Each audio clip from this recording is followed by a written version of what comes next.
किसी उत्तल लेंस की फोकस दूरी 25 सेंटीमीटर, फोकस दूरी 25 सेंटीमीटर है, उसकी क्षमता क्या होगी? 4D, 3D, 2D और 1D। देखना 25 सेंटीमीटर फोकस दूरी कितनी है, क्षमता बना से P इक्वल टू क्या होता है 1/f, और f काय में होती है मीटर में होती है। ठीक है, यहाँ पर क्या बोला है 25 सेंटीमीटर 1/25 सेंटीमीटर। तो इस सेंटीमीटर को पहले तो मीटर में कन्वर्ट करेंगे तो 0.25 मीटर। ठीक है, इस प्रकार से कार्य हो गया, मीटर में हो गया। तो इक्वल टू ये क्या हो जाएगा 100/25 और 25 तो 100। ठीक, ये क्या हो जाएगा 4D होगा इसका आंसर। तो करेक्ट आंसर ये होगा। नेक्स्ट, किसी वाहन में लगे पश्च दर्पण दृश्य दर्पण के द्वारा उत्पन्न आवर्धन होगा 1 से कम, 1 से अधिक, 1 के बराबर, 1 से कम या 1 से अधिक दर्पण के सम्मुख बिंब की स्थिति पर निर्भर करता है। पहली बात तो क्या है कि जो साइड मिरर जो लगा होता है, पश्च दर्पण जो लगा होता है, वो क्या होता है, उसमें प्रतिबिंब जो दिखाई देता है छोटा दिखाई देता है और स्पष्ट दिखाई देता है। छोटा दिखाई देता है, स्पष्ट दिखाई देता है, पीछे का ज्यादा एरिया कवर करता है। ज्यादा एरिया कवर करेगा तब तो छोटा रहेगा ना। तो क्या होगा, इसका जो आवर्धन है वास्तविक स्थिति की अपेक्षा प्रतिबिंब कैसा दिखाई देता है, छोटा दिखाई देता है। इसी कारण बड़ा एरिया वो कवर करता है और उसी कारण हम अवतल दर्पण को बगल में लगाते हैं, पश्च दर्पण के रूप में लगाते हैं वाहन में। तो करेक्ट आंसर क्या होगा, ये 1 से कम। मान लीजिए कि आपने अपनी प्रयोगशाला की मेज के दूरस्थ सिरे पर रखी मोमबत्ती की ज्वाला का प्रतिबिंब उत्तल लेंस द्वारा पर्दे पर फोकसित कर लिया है और यदि आपके शिक्षक महोदय आपको सूर्य की से आपकी मेज पर आती सूर्य की समांतर किरणों की उस पर्दे पर फोकसित करने का सुझाव देते हैं तो आपसे यह अपेक्षा की जाती है कि आप क्या करेंगे, लेंस को किधर खिसकाएंगे। देखिए अनंत से, अभी सूर्य से आने वाली का मतलब क्या हो गया, अनंत से आने वाली प्रकाश की। ऑप्शन है हमारे पास में लेंस का थोड़ा सा पर्दे की ओर खिसकाएंगे। तो जब अनंत से आएगी तो क्या होगा, फोकस पर मिलेगी तो पर्दे को क्या करेंगे हम लेंस की ओर लाएंगे या तो लेंस को पर्दे की ओर और ले जाएंगे। तो इस प्रकार से करेक्ट आंसर इसका यही होगा। आगे थोड़ा दूर खिसकाएंगे बोला है, थोड़ा सूर्य की दिशा में करेंगे इधर उधर, तो नहीं ये करेक्ट आंसर इसका ये होगा।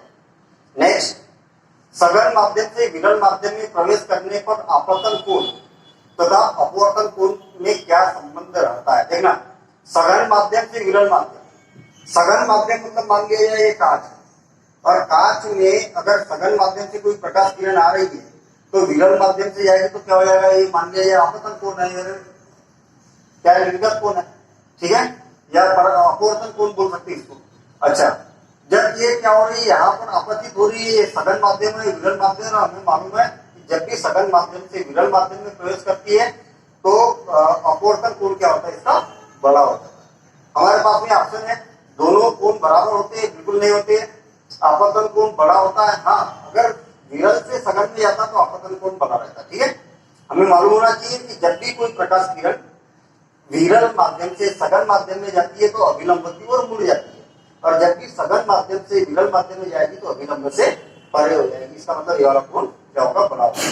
अपवर्तन कोण बड़ा होता है, करेक्ट आंसर इसका सी होगा। नेक्स्ट क्वेश्चन, कोई छात्र अत्यंत सावधानी पूर्वक आपतन कोण आई के विभिन्न मानों के लिए कांच के स्लेब से गुजरने वाली प्रकाश किरण का पथ आरेखित करता है, फिर वह अपतन कोण के प्रत्येक मान के लिए अपवर्तन कोण आर और निर्गत कोण ई के संगत मानों को मापता है।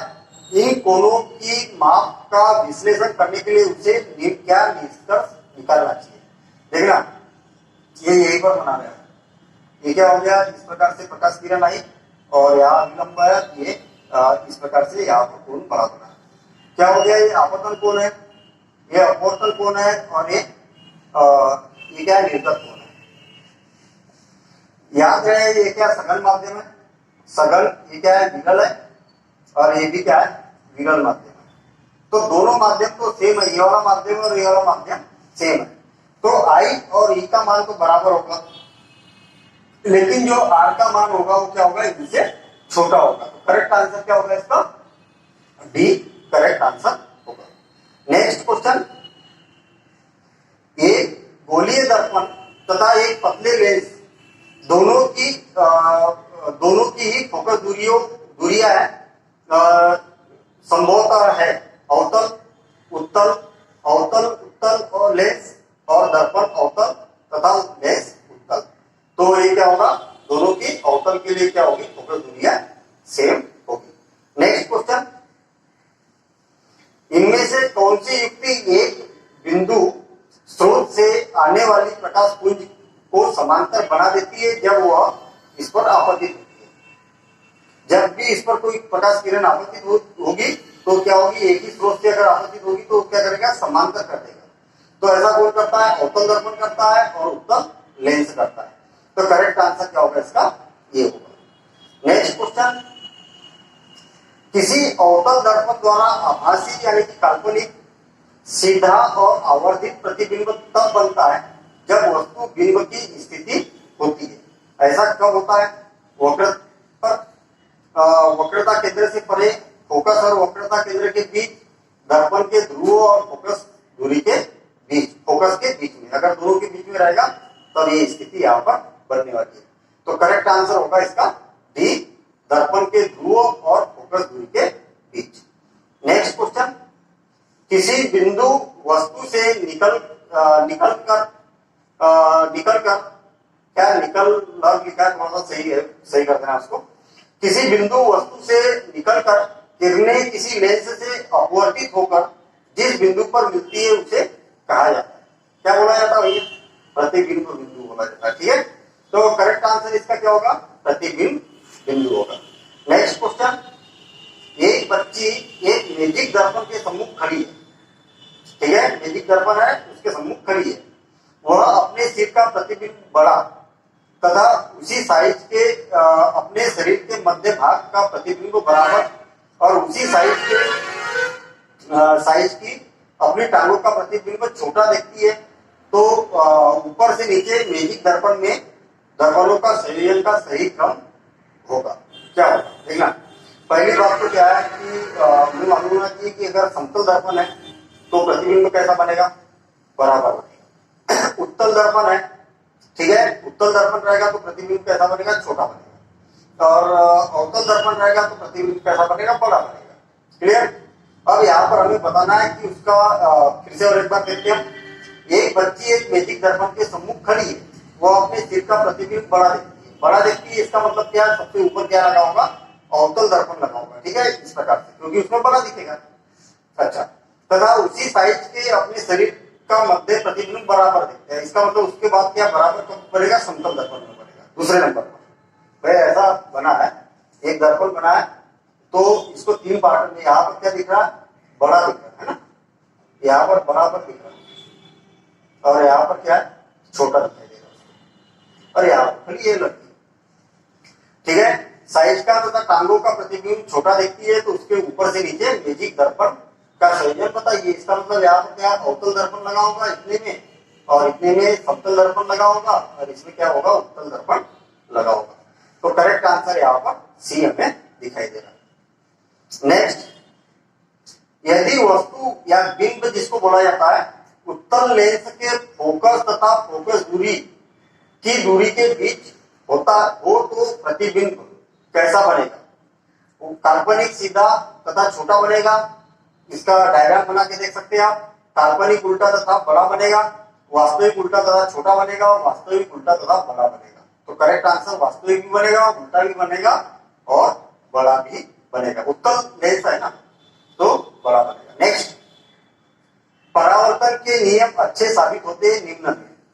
परावर्तन का नियम कार्य साबित अच्छा होता है। सबसे अच्छा परावर्तक प्रश्न कौन सा कहलाता है? केवल समतल दर्पण, केवल अवतल दर्पण, केवल उत्तल दर्पण, सभी दर्पणों के लिए चाहे उसका आकृति कुछ भी हो। तो करेक्ट आंसर क्या होगा? केवल अवतल दर्पण। नेक्स्ट क्वेश्चन, निम्नलिखित में किसका उपयोग लेंस बनाने के लिए नहीं किया जा सकता? ये अपने अभ्यास में भी क्वेश्चन था। प्लास्टिक, लकड़ी, मिट्टी और कांच। तो क्या है? मिट्टी इसका करेक्ट आंसर होगा। कर चुके अपन अभ्यास में, कर चुके क्वेश्चन। वस्तु का छोटा और आभासी प्रतिबिंब इनमें से किस दर्पण द्वारा प्राप्त होता है? आभासी और छोटा क्या में होता है? हम उसमें लगाते हैं वाहन में साइड मिरर के रूप में, तो क्या में होगा? उत्तल दर्पण में होता है। एक करेक्ट आंसर होगा। नेक्स्ट क्वेश्चन, एक लेंस की फोकस दूरी 20 सेंटीमीटर है, इसकी क्षमता होगी, यही वाला क्वेश्चन है। 20 सेंटीमीटर, 20 सेंटीमीटर, और इसको अपन इसमें कन्वर्ट करेंगे तो दशमलव 20 मीटर में कन्वर्ट करेंगे। ठीक है, क्या फोकस दूरी है 20 सेंटीमीटर, तो 100/20, ये दशमलव का 100 ऊपर लगा दिया, 20/100। तो अच्छा, अवतल की बात की है और देखिए यहाँ पर ये भी खास करके ध्यान देना, अगर उत्तल होता तो धनात्मक, अवतल होता तो ऋणात्मक। तो करेक्ट आंसर क्या होगा? D-5 डायऑप्टर। ठीक है, इसकी जो इकाई होती है वो डायऑप्टर होती है। नेक्स्ट, आपको जल, सरसों का तेल, केरोसिन या ग्लिसरीन और मिट्टी का तेल दिए है, समान कोण पर आपतित होने पर प्रकाश किरण किस माध्यम में अधिक झुकेगी? किसमें झुकेगी? तो क्लियर सी बात है कि जिसका अपवर्तनांक ज्यादा होगा उसमें अभिलंब की ओर ज्यादा झुकेगी। तो सबसे ज्यादा मिट्टी का तेल, जल, सरसों का तेल और ग्लिसरीन, तो सबसे ज्यादा अपवर्तनांक किसका है? ग्लिसरीन का है। हमने एक टेबल भी देखा था जब हमने चैप्टर पढ़ा था, उसमें आपकी बुक में भी दिया हुआ है टेबल। तो ग्लिसरीन का अपवर्तनांक क्या है? ज्यादा है ये चारों में, तो इसमें अभिलंब की ओर ज्यादा